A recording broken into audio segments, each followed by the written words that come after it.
Gotten a little debate, some mud on the ball. Should I aim left? Should I aim right? Is it the mass of the mud on the ball that causes it to curve? Is it aerodynamics? We've all had a mud ball, or maybe played in the rain. Just like that. Turns out there's some data and there's some best practices that you can follow to have some numbers next time you have mud ball or in the rain. So today we're at Ping HQ on a beautiful day to test this out. We're with Dr. Eric Henriksen, and he's going to talk us through their research, and we're going to demonstrate exactly what this does to your ball flight.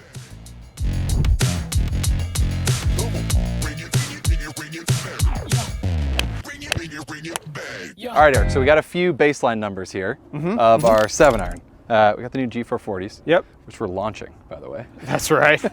Very exciting. Your claim is that when we throw these mud balls down, you're going to be able to guess exactly what's going to happen. Yes. A couple years back, we had some of our engineers planning an event together, got in a little debate in the middle of the round, some mud on the ball. Ultimately, it was frustrating enough. We were like, we should do some research on this. Yeah. Is it the mass of the mud on the ball that causes it to curve? Is it aerodynamics? Yeah. What's going on? So we got some of Phoenix's finest mud, went into the Pingman Bay and made a mess. We ended up getting a pretty good idea of what happens when you have mud on the left, mud on the right, mud all over. So we can kind of explore that with you right now. Let's do it. Well, let's prove to the people that I can hit a straight ball. Okay. I would be a doubter if I was out there right now watching this. So this is a normal 7. There we go. You can see the shot tracer, proven by the TrackMan.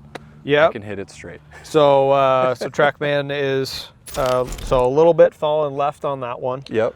So about 19, 20 feet, kind of moving right to left. Okay. From our research. Yep. Right. So if we have mud, got a couple pre-mudded balls here. So looks a little similar to something maybe you would find on the yep. Check that out. On the course, right? So coming down, you've hit your drive. Yeah. A couple minutes walking up to your ball. You're then very disappointed. Yep. When you find this, and your playing partners go, "Sorry, buddy." Yeah. So we got mud on the left. So what do you think's going to happen, Cordy? Well, I have cheated on this test. Okay. I know it's going to go right. Okay. Well, let's hope so. Let's see what happens. That's what we think is going to happen. Okay. And what that does, oof, that's aggressive. Okay. Well, that's so funny. There you go. If you want to learn to hit a fade, we'll just get you some mud. What was our curve there? So you went from being 19 yards falling left to now almost 80, moving to the right. Yep. So drastic difference. Yep. All due to the aerodynamic effect of the mud on one side of the ball. Okay. So with aerodynamics, you have a spinning golf ball. There's this thing called separation. Okay. Separation creates drag. You have mud on one side of the ball. There's a huge asymmetry there. So what ends up happening is this ball's spinning with backspin, but the flow coming over on this side of the ball behaves differently than the flow coming over on this side of the ball, which creates a pressure differential, which then ends up moving the ball in the opposite direction because the flow ends up separating a little earlier over here, kind of shifting the wake over and moving the ball from left to right. That's something that if you're designing something else, you can leverage to your advantage if you want to create lift or something like that. We could put this guy down and see if you can make it move the other direction. Okay. So this guy should go from right to left. It's so funny because you hit, like I just hit it and you watch that ball and it's like, that's not the shot I hit. All right, here we go.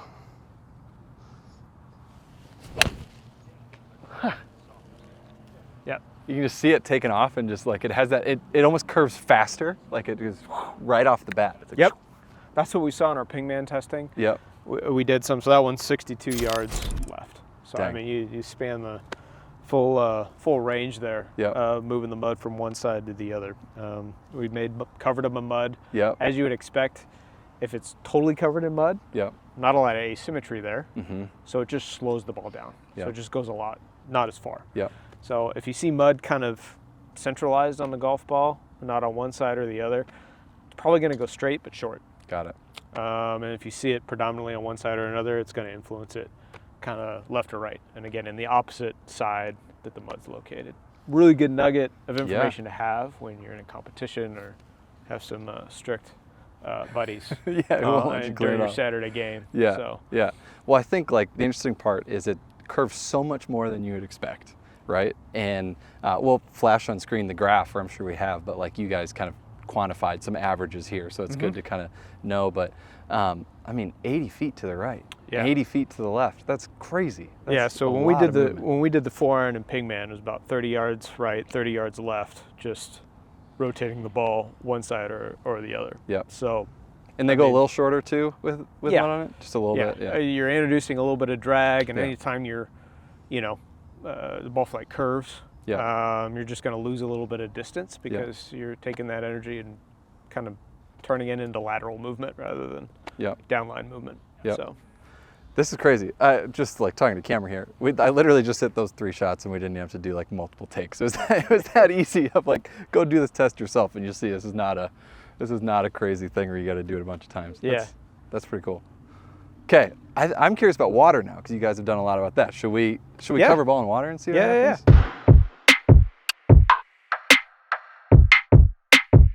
The story was John Kay was in this meeting.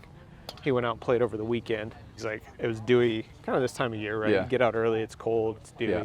John Kay's like, twice playing this round, have a 4-iron into the green, Yeah. and go short both times. I was expecting it to kind of like Keep have going. this low fin ball flight, but it looked like it just kind of rose and fell Yeah. short. And he turns to Paul and I was like, you guys got PhDs, why does that happen? And we both kind of look at each other and shrug our shoulders and like, I don't know. but then we went and looked into it and kind of realized that depending on the loft and your coefficient of friction at that loft, you can get, for lower lofted clubs, actually more spin with less friction, or a lower coefficient of friction. Okay. That's where it kind of all started. So you should see, so if you hit it, we'll hit a couple here. Yep. All right, so that spun about 4,000, Okay. carried 227. We do, And that's about normal, 4,000 for a 4-iron? yeah, I mean, It'd be it's about 1,000 kind of for every iron, right? that's cheat? the commonly held knowledge. So we do is kind of simulate a little moisture. It's a little warm out today, but we'll give you some moisture in there. So the question that he came to you with was, why does this go shorter, Yep. not longer? And why does it appear to rise in the air like it's got more spin? Shouldn't it have less spin? Okay. Let's hit one here and see what happens. Huh. I do kind of see that. I hit that really well. What do we see? 5263. Okay, so Interesting. it went up 1,200 RPM. Yeah. It being wet. Yeah. And so the interesting bit is, if we did this now with this 50-degree wedge, your experience would tell you that slides right at the face and there's no spin It's on less spin. it. It's just due to the way that at these low lofts, the ball kind of slides, and then eventually, because it's such a normal impact, the ball still ends up, if it's kind of coming here, it'll slide up the face, but then finally grab. Yeah.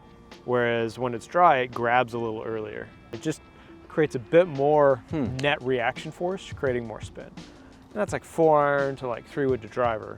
It kind of helps you understand, given the conditions, a dewy morning, if you got a long iron in your hand, you might expect it to go a little less far. So that one only went, first I think the carry on the previous shot was 225, something, 230.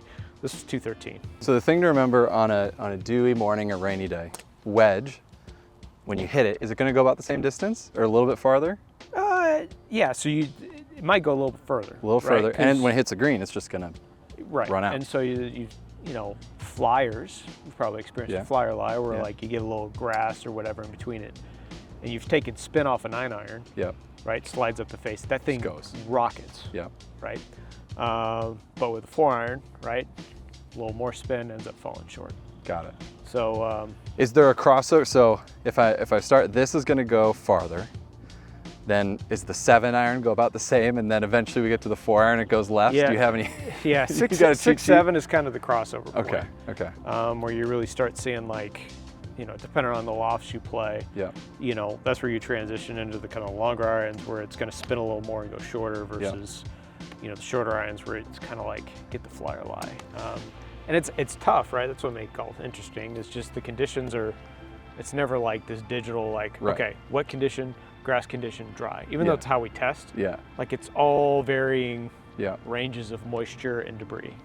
I think it's good. We all need to have like benchmarks, you know, though. Like this is great. Now, I mean, that's 15 yards off of forehand is that's a lot. Significant difference to think about there. So let's so with driver, this is going to spin more and go shorter. The other thing that you got to consider when the ball's wet, and this applies to like not just the dewy morning, but say like in the rain.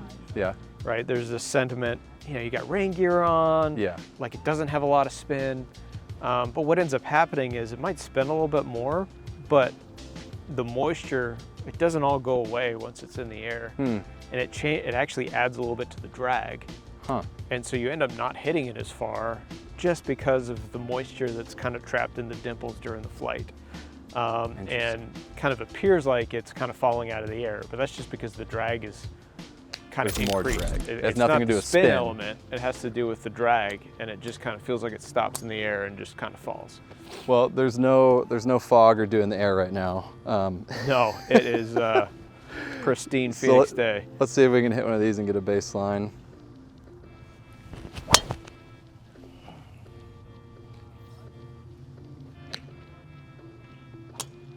Whew! Almost carried. That was pretty good. So let's got a baseline there. Spin rate's around 2,000. Okay. Carried 299. Okay. So this is our rain. Woo! Lots of rain.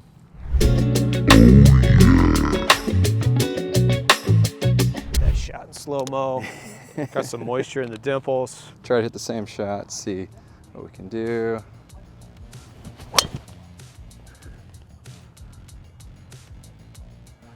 Good. I mean, I hit it well. Yeah, that was solid.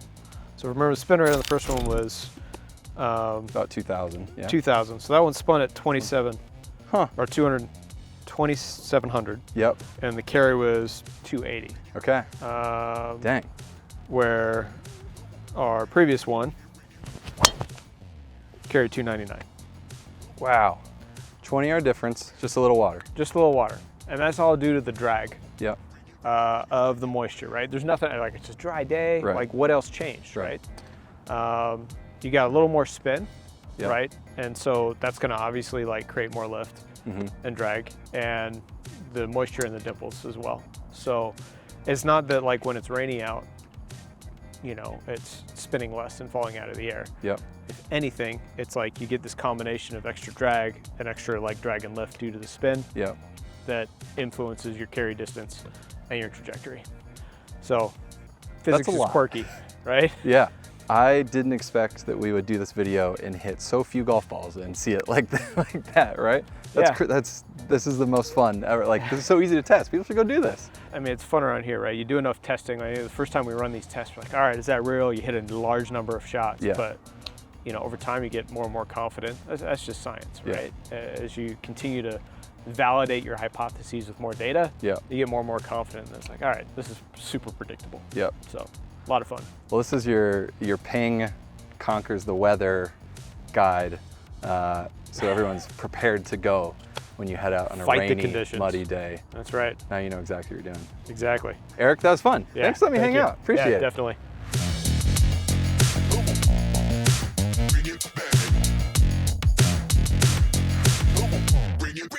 Bring it back. Yeah.